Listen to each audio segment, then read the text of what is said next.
all. Welcome to the Stat 111 Live Solve final series. I'll be going through the Stat 111 final from 2019.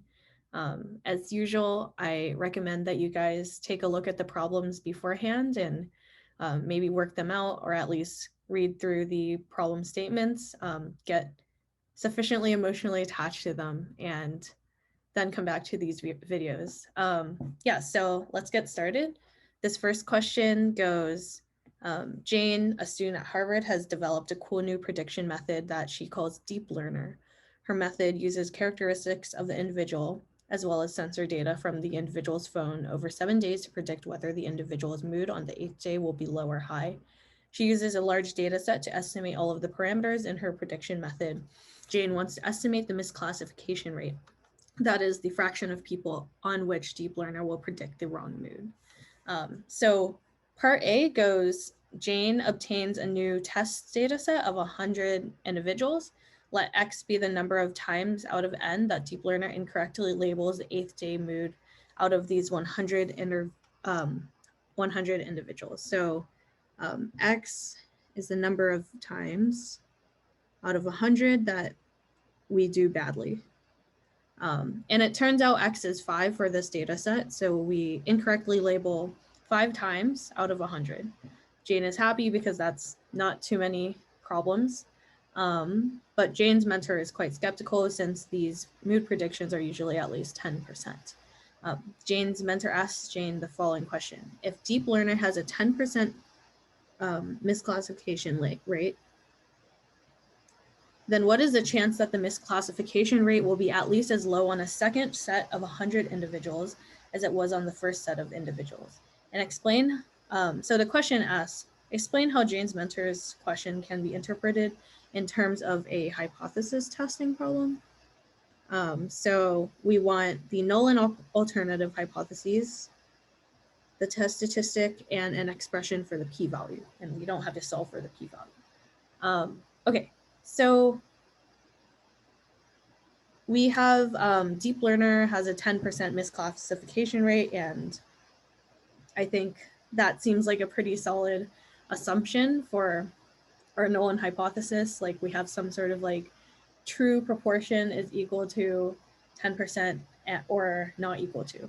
But we actually don't really, we don't really care about the stuff under 10% because we're perfectly happy if it's less than 10%. Whereas right now we assume it to be 10% or higher of a misclassification rate. So we have a null, H naught, of P greater than or equal to 10%, and an alternative H1 of P is strictly less than 10%. And P is going to be the misclassification rate. I spelled misclassification wrong.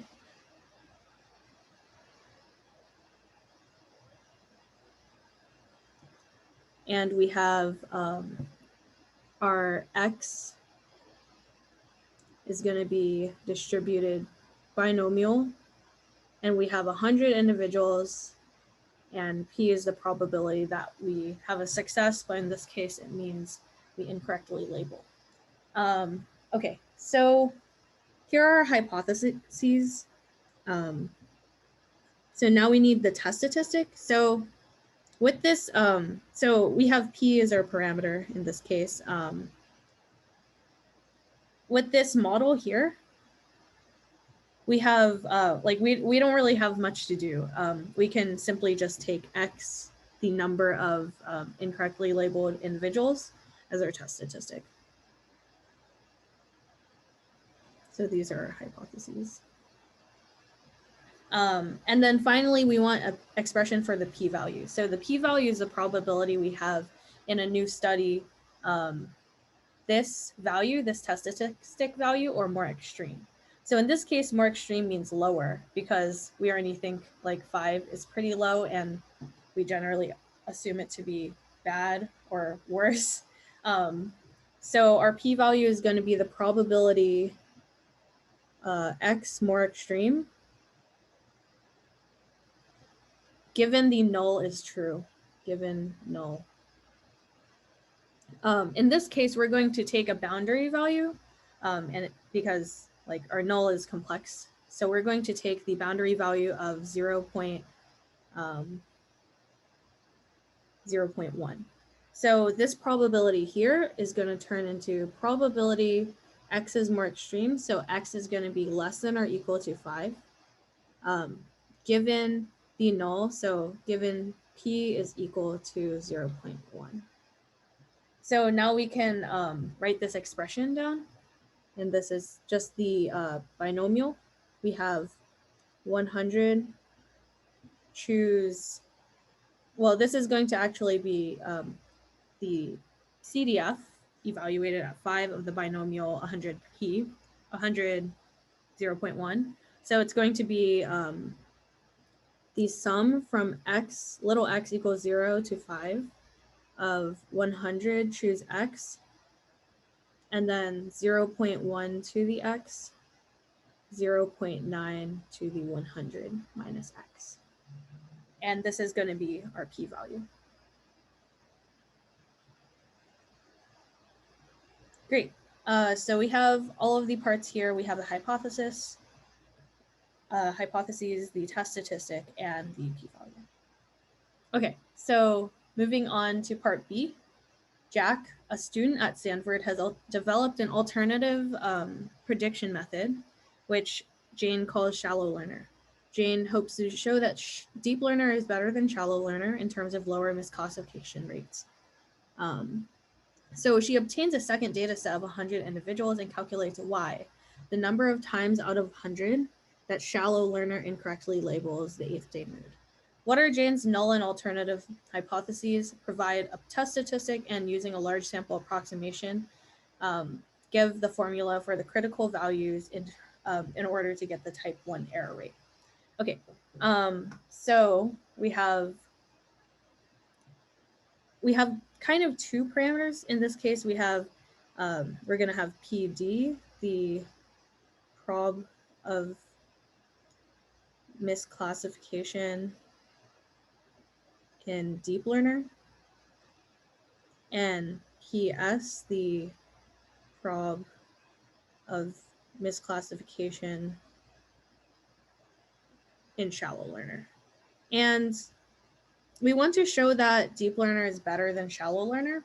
So we're going to have, so that means we are going to have our alternative hypothesis. So H1 is going to be deep learner does better than shallow learner. So that's going to be PD is less than PS. And so our null hypothesis is going to be the complement of that. So PD is greater than or equal to PS. So the rate of misclassification in PD is strictly or greater than or equal to the rate of misclassification in shallow learner. Okay, so these are our hypotheses. So now we also want a test statistic on testing this. So in the original one, we just used the binomial, but we're going to use a large sample approximation in this case. So we want to compare PD with PS. So we might want to compute PD, do some sort of like test statistic that combines the two. So PD minus PS. And we want this to be like rather small. We want this to be 0 or less than 0, since we want PD to be less than PS. So we have, let's suppose we have PD hat is going to be the MLE of the deep learner probability. And in the case of the binomial, we know that this is going to be equal to x over 100. And then PS is going to be the same thing, so it's going to be y over 100. So those are the MLEs of the probabilities. So we can take that as a test statistic since it's just a function of the data, but we want to use an asymptotic approximation. So we're going to want to normalize that.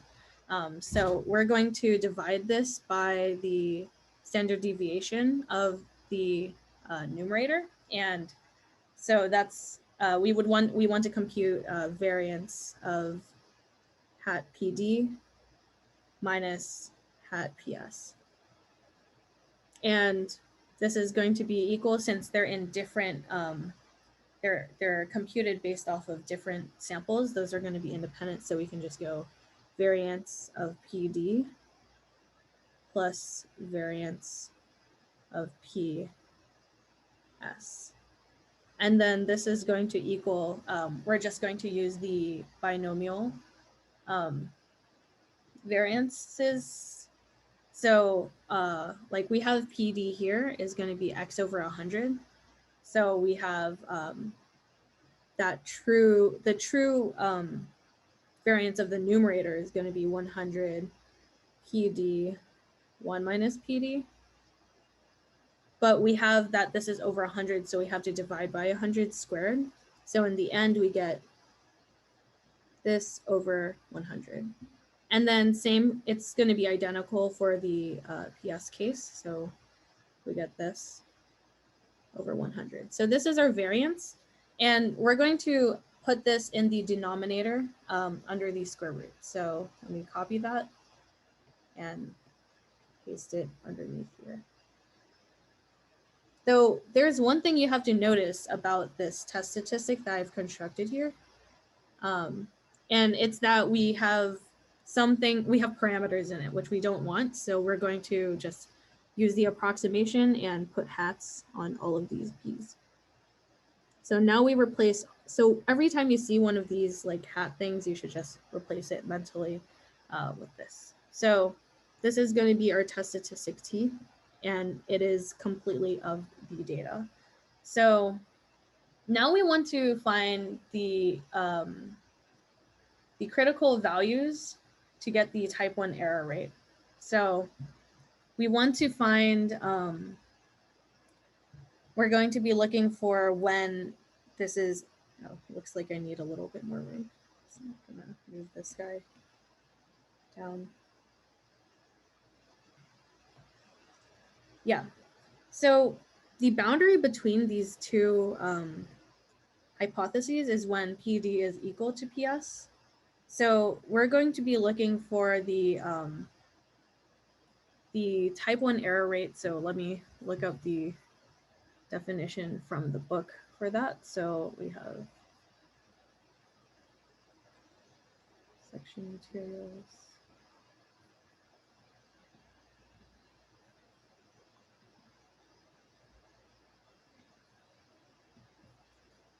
So from the book, we have type 1 error rate is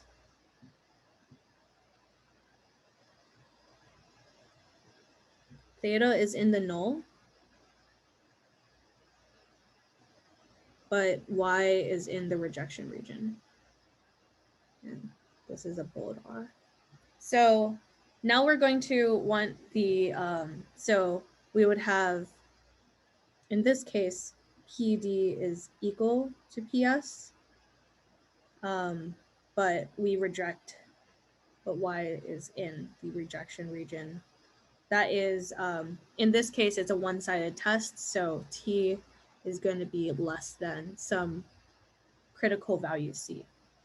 So we want probability of T less than C given PD equals PS. We want this to equal alpha, the type 1 error rate alpha. So maybe I should move this over here or just rewrite it.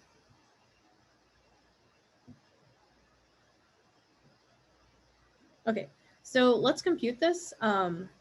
We have that this here is distributed approximately normal, since we have standardized and approximately, like the MLEs are approximately normal asymptotically. Standardizing it by divided by the standard deviation gives us a standard normal. And this is going to be assumed to be distributed with mean 0 if we assume PD is equal to PS. So that means like under PD equals PS, T is distributed standard normal approximately. So that means this probability here is going to equal phi of C, the CDF evaluated at C. And this will imply that we have alpha is going to be, well, I guess this is all approximation. Alpha is going to be approximately equal to phi. Oh, sorry, we're solving for the critical value. So C, the critical value is approximately equal to phi inverse of alpha.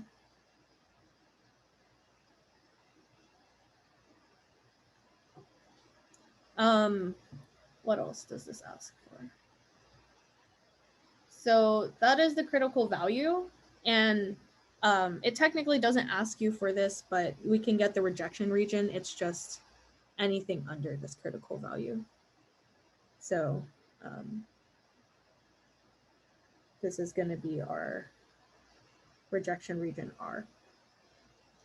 Okay, so that's B. And now we have one more part. So C, Jane realizes her approach to compare deep learner and shallow learner is wasteful. She actually has 200 individuals on which both deep learner and shallow learner can be used to predict mood. So Jane decides to run both prediction methods on all 200 people. So let xj, j1 to 200 indicate whether mood was misclassified by deep learner all of 200 people. Define the yj's similarly. Note that xj and yj may be correlated, both unconditional and conditional on person j's mood on the test statistic. Revise Jane's null and alternative if appropriate, and provide a test statistic and give the formula for the critical value. So in this case, we're going to be looking at, oh, and let's consider the hint because the hints are always good. So consider the differences zj is equal to yj minus xj minus yj. So we have like if we have if we're thinking about zj, we can take the expectation of that, and we don't have to think about any sort of dependence between xj and yj, which is something that's very useful. So we're going to get something like this. And if we assume that well, we're thinking about like the comparison between the two. So if we assume that they're equal to one another, then we're going to get something like around 0. So let's just consider this value here. So I guess here, around 0. Let's consider our parameter mu is equal to the expectation of zj.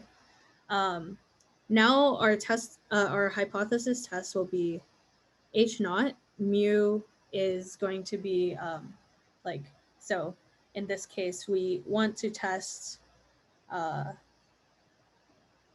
we would have PD greater than PS. So in this case, mu is going to be greater than or equal to 0. And H1 is going to be mu is strictly less than 0. So that means this guy is going to be smaller than this. So now that's our like revised hypotheses. So now our test statistic is going to be similar to the previous, but this time we're standardizing ZJ. So we have like some sort of like mu hat standardized. And what we're going to use is the sample mean as an approximation for this expectation. So we have ZJ or Z bar. So that's going to be the sample mean of the Z's. And we're going to standardize this. So we want to standardize it by the standard deviation. So if we take the variance of ZJ bar or Z bar, that's going to be 1 over n squared sum variance of ZJ. And then we can just get that this is approximately, well, let's see.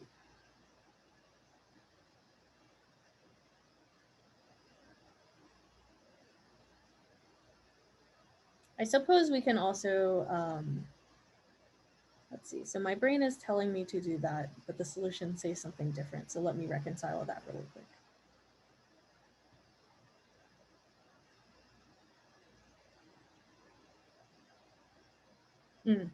One other thing is, I mean, this n is also 200, which is somewhat useful.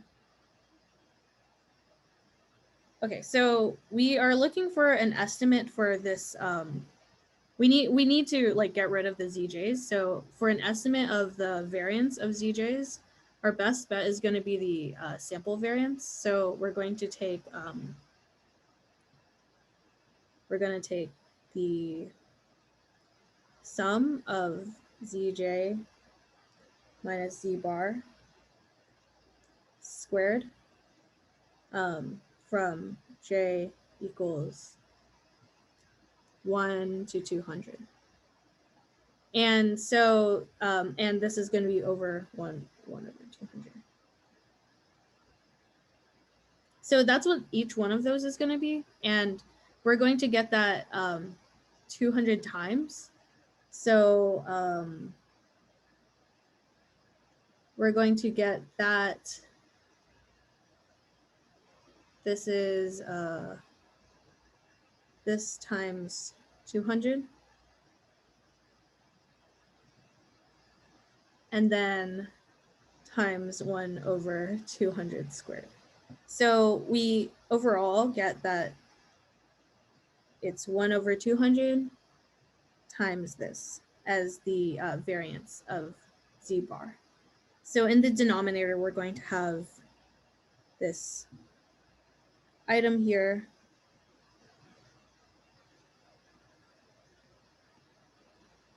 And that's going to be our standardization. So,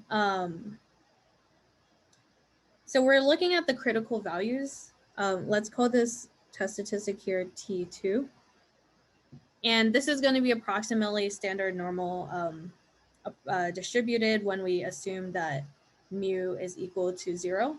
So we're going to go, it's going to be a similar argument to above here. It's actually the identical argument. So we have probability T2 is less than C2 given mu is equal to 0. And this is going to be equal to phi of C2.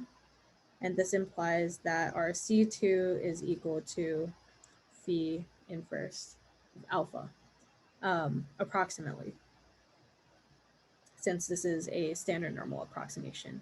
Yeah, so here is our critical value. Okay, great. So that is it for the problem 1 solution. So I'll see you guys on the problem 2 solution.